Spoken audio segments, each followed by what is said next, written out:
Wouldn't it be great if every city in America had a cop blog? A cop blog, kind of like Second City Cop blog in Chicago. I can't think of any other blog in America, any other cop blog in America that constantly is exposing the enormous difference between what people read in the newspapers, what they hear from the police, and what is really happening in the streets. I mean, let's just set the baseline. Let's just talk about something that some of the smaller publications up in Chicago were talking about, but we're getting pretty much a zone of silence in the mainstream media in Chicago. This is from May 28th, which is Memorial Day weekend.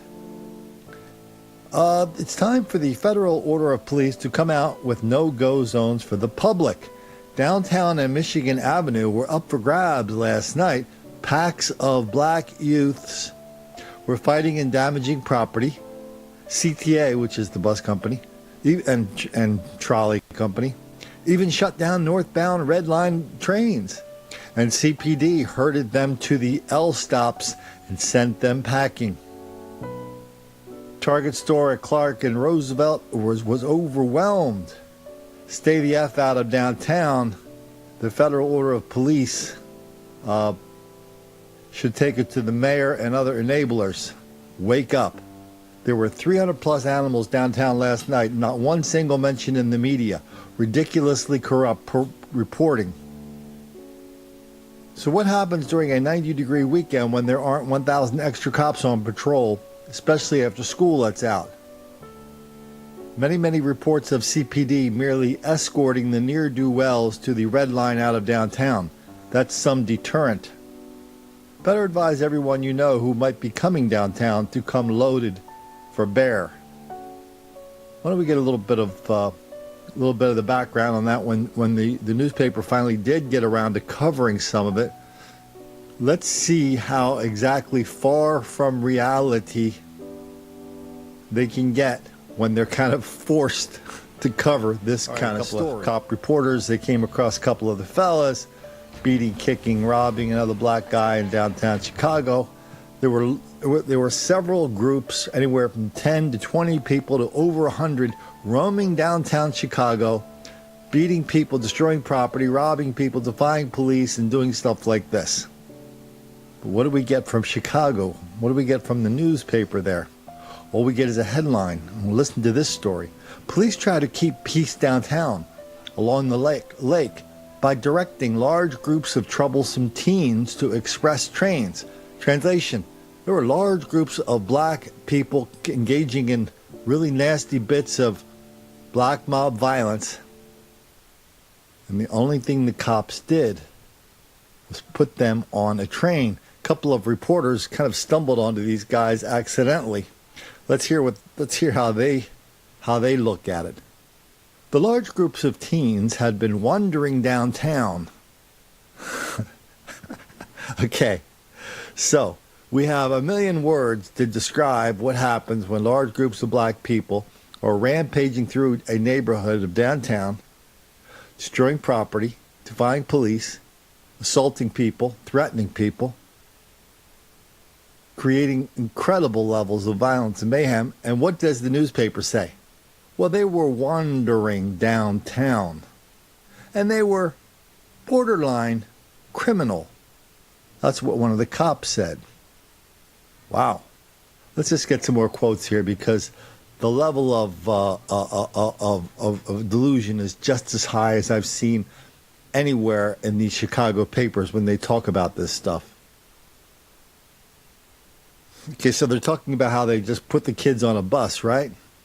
Like mass transit for criminals. Quote, the holiday weekend trained a spotlight on the police department's delicate strategy of keeping the peace downtown and along the lakefront, areas heavily trafficked by tourists, without resorting to more arrests or other heavy-handed tactics. You've got hundreds and hundreds of black people creating an unbelievable mayhem, one of the nicest neighborhoods of Chicago, and the paper is worried about whether the tactics are going to be too heavy-handed. And face it, if you didn't see this in print, you would not believe it if I told you to do that. Of course, then the Chicago cop, people run the department, come in and go, what, nothing happened. Just a couple kids blowing off some steam, put them off some buses. We did a good job. Then they exposed their backs, everybody patting each other on the backs while the cops on the beat are going, man, you guys, nobody has any idea what's happening down here because the police and the newspapers are totally in the bag of denial, deceit, and delusion.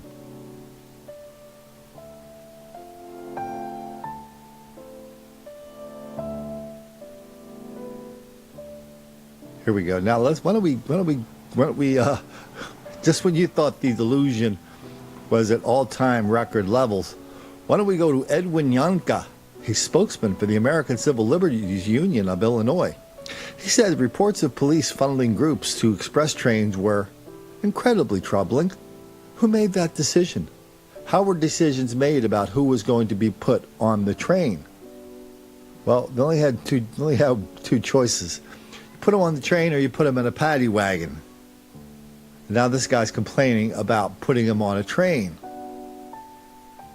Now the ACLU continues. The police strategy may make a certain kind of sense in isolation, but against the backdrop of the city's long history of discriminatory police tactics, it becomes more troubling. Police should not pick on a single out groups on the basis of race or selective treatment or discriminatory treatment. That's a problem. Wow. And of course you get a real person who knows what's really going on down there, and they tell us that this is an unbelievable. We talked to a former bus driver, and she said, "Oh yeah, this is unbelievably bad." She goes, "This retired bus driver says, on most weekend downtown there are large groups, usually between 100 and 200 kids, who go back and forth from the lakefront to McDonald's at Chicago." And they get kicked out by police and security. It's chaos. The atmosphere, it doesn't make sense. They come out of their neighborhoods because they have nothing to do to make havoc here. They're disrespectful. They'll cuss at you in a minute, acting like they have no damn home training. Okay, here's the Okay, this article's pretty bad, right? Oh no, bad is just beginning right now. So we're back to the AC. Now we're back to now we're going to go to a Chicago law professor because they pretty much milked the ACLU for all the ridiculous stuff you could possibly get out of one article. Now we're going to go to a University of Chicago law professor. You remember that school where Barack Obama was a instructor?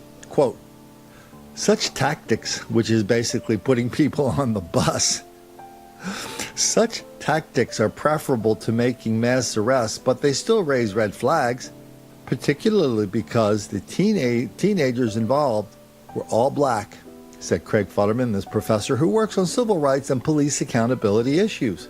Quote, it's just as common, at least in my experience, that you have white teenagers engaging in similar behavior.